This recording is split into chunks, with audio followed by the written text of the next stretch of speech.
In the early 1900s, ambition belled the size. Workers' labor day-owned object ever created by man. She was called the RMS Titanic. A masterpiece of steel, a symbol of wealth, a promise of progress, and they said she was unsinkable. Elegant piano music plays. Inside, Titanic was not just a ship, she was a floating palace.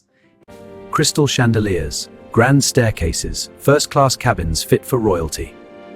For the wealthy elite, this was more than a journey. It was a statement.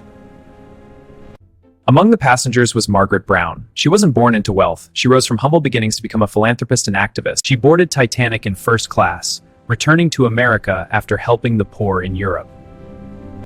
On April 10, 1912, Titanic departed from Southampton. Over 2,200 souls boarded, businessmen, immigrants, dreamers, families chasing new beginnings in America. To a grand voyage! And to us! Cheers filled the air. No one imagined this would be their last goodbye. For 4 days, the Atlantic was peaceful. This salmon is superb. Indeed, a toast. Splendid dance. Passengers dined, laughed, danced, children played along the decks. And to us, the ocean was calm, almost too calm, a silent mirror beneath a star-filled sky.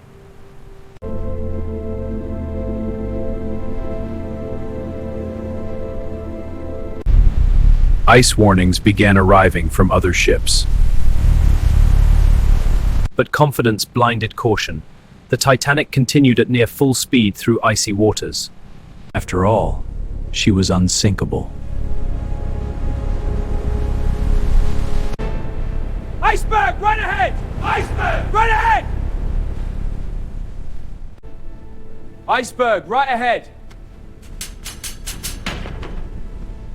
The turn came too late. Steel scraped ice. It didn't feel catastrophic, just a long, tearing whisper along the hull. But below deck, water rushed in. The unsinkable ship had been wounded. Designer Thomas Andrews studied the damage. 5 watertight compartments were breached. Titanic could only survive 4. The ship would sink in less than 3 hours. Women and children first. Lifeboats were lowered, half empty at first. Margaret Brown was ordered into lifeboat number 6. She resisted. She helped others into the boat before stepping in himself. As the lifeboat lowered into the freezing darkness, Margaret looked back at Titanic, but not for long. In the lifeboat, fear took over. We can't go back, it's suicide! The courtmaster refused to return. I told you we have to go back! It's too dangerous. Row back, or I swear I'll throw you overboard. Some refused to believe the danger. Others clung desperately to hope. The band continued playing, music floating into the freezing night. Music swells intensely. The bow vanished beneath the Atlantic. The stern rose high into the air. Lights flickered. Then darkness. The great ship broke apart and disappeared beneath the sea. Over 1,500 lives were lost in the icy waters. Silence returned to the ocean. The rescue ship RMS Carpathia arrived hours later, saving over 700 survivors.